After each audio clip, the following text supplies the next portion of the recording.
Ribuan orang berkumpul di Teheran memperingati Hari Asyura atau Hari ke-10 Muharram. Peringatan Asyura tahun ini bertepatan dengan penandatanganan nota kesepahaman antara Iran dan juga Amerika Serikat pada pekan lalu.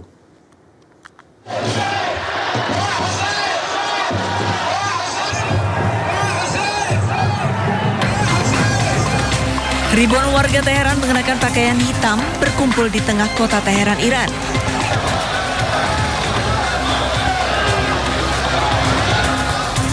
Selain menggunakan pakaian hitam, mereka juga membakar tenda sepanjang upacara Asyura.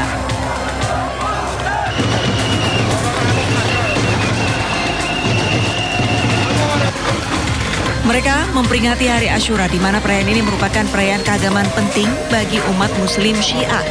Mereka memperingati kematian Imam Hussein Ibnu Ali di Karbala.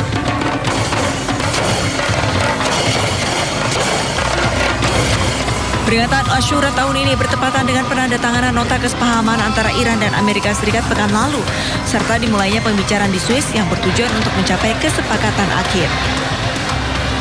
Menteri Luar Negeri Amerika, Marco Rubio, pada hari Rabu menyatakan bahwa fase negosiasi selanjutnya akan fokus pada isu-isu teknis dengan para ahli tingkat kerja diharapkan bertemu kembali di Swiss pada tanggal 30 Juni.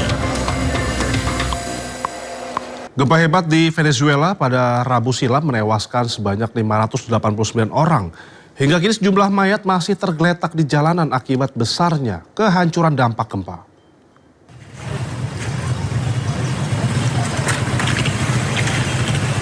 Gempa besar yang melanda Venezuela mengakibatkan bangunan dan jalanan di wilayah pesisir La Guaira mengalami kerusakan parah. Sebuah rekaman menunjukkan sejumlah mayat nampak tergeletak di jalanan di tengah tim penyelamat berupaya mencari korban gempa di reruntuhan bangunan. Salah satu warga, Marlenis Herrera, mengatakan bahwa suami dan anak-anaknya masih terjebak di bawah reruntuhan. Nosotros perdimos todo. Mi hijo se encuentra allá, mi hijo tiene 36 años, nosotros tiene 35. Y le bajamos al 100. Mi esposo se encuentra allá con mi otra hija. Hingga kini para korban luka terpaksa dirawat di area darurat di luar rumah sakit karena pasien masih terus berdatangan. Sementara itu, tim penyelamat terus mencari korban selamat dari gempa bumi besar di Venezuela. Menyikapi gempa bumi tersebut, Presiden Amerika Serikat Donald Trump menyatakan pemerintahannya akan memberikan bantuan kepada Venezuela pasca gempa dahsyat yang menimpa negara tersebut. Hal tersebut disampaikan Trump saat berbicara di acara Rose Garden Club dinner bersama para petani Amerika pada hari Kamis waktu setempat. Trump berjanji akan memberikan bantuan kepada Venezuela pasca gempa dahsyat yang menimpa negara itu. Trump juga menyinggung bagaimana ia menguasai Venezuela dalam sehari dan menangkap Presiden Nicolas Maduro beberapa bulan lalu.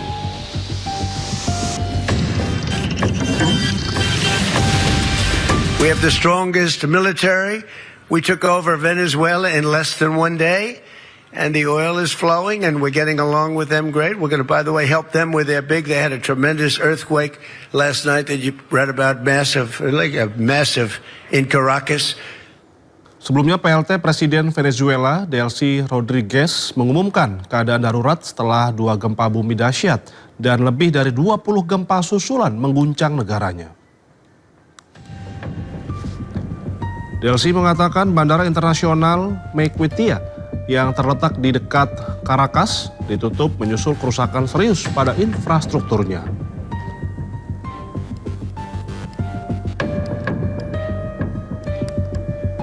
Tak hanya itu, PLT Presiden Venezuela, Delcy Rodriguez, juga meminta bantuan internasional untuk memperkuat upaya penyelamatan di wilayah terdampak. Dikabarkan bantuan tim penyelamat pertama yang datang dari Republik Dominika dan dalam beberapa jam ke depan, tim lain akan tiba dari negara-negara komunitas internasional.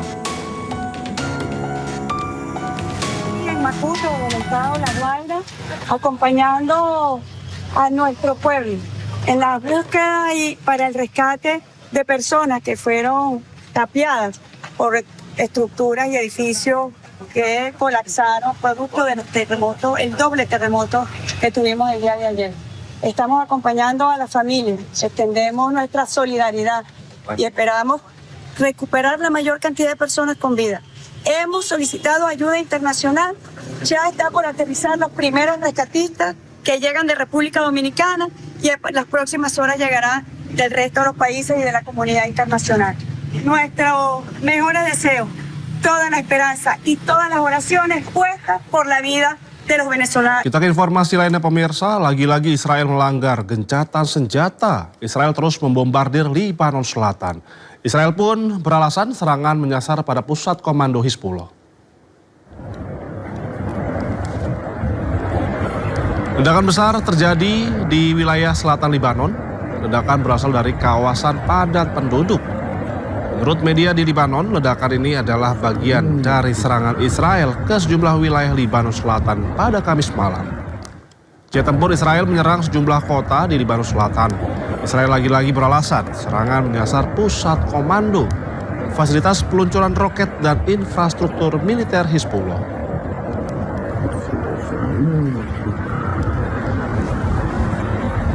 Sementara itu, kelompok Hizbullah merilis video penembakan roket dan rudal ke wilayah perbatasan antara Libanon dan juga Israel. Hizbullah menyatakan serangan ini sebagai balasan atas pelanggaran gencatan senjata yang dilakukan Israel.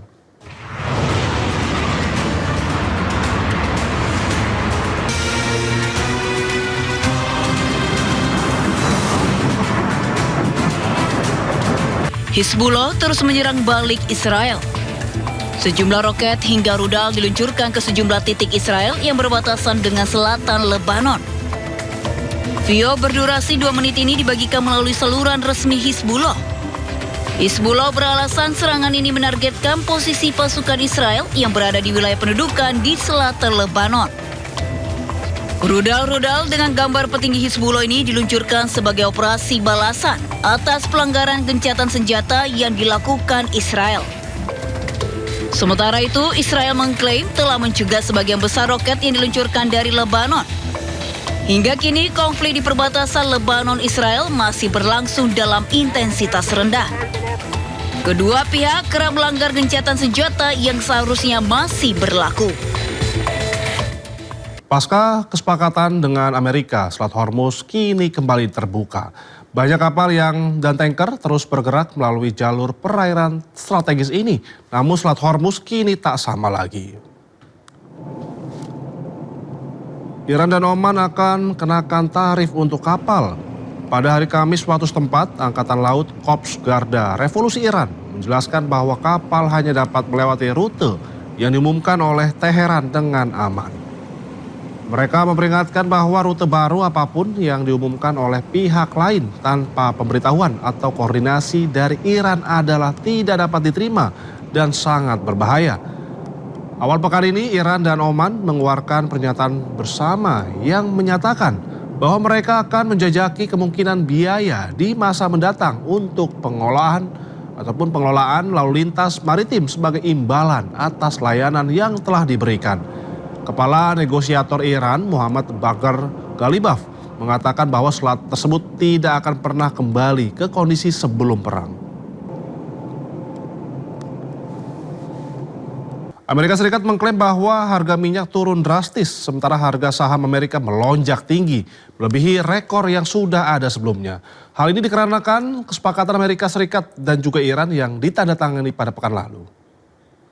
Listen to the fake news. Oh, they're much better today than they were then. These people are crazy. They want to make a deal with us very badly. And we probably will. I think we will. But the strait is open. Yesterday, they took out 19 million barrels of oil. That's the most in the history of the strait. And the oil prices are dropping like a rock. And you know, as goes oil, so goes everything else, including all of your products. You have to spend a lot of money for your tractors. Now you're going to be spending much less than you were spending just a few weeks ago. We had the best numbers we've ever had. And I called in Scott, I called in Howard, I called in a lot of the people standing right there. I called in our great Secretary of the Interior, Doug, and I said, here's the story. We just hit records. Our country is doing better than it's ever done. The stock market, we've had 73 all-time highs in less than a year. Amerika Serikat, Lebanon, dan juga Israel menandatangani rancangan kesepakatan perdamaian trilateral di Washington. Kesepakatan ini lahir usai 5 tahap pembicaraan di Washington antara AS, Lebanon, dan juga Israel. Kesepakatan ini diharapkan dapat mengakhiri perang antara Hizbullah yang didukung Iran dan Israel di Lebanon Selatan. Sayangnya rancangan kesepakatan damai ini mengesampingkan pejuang Hizbullah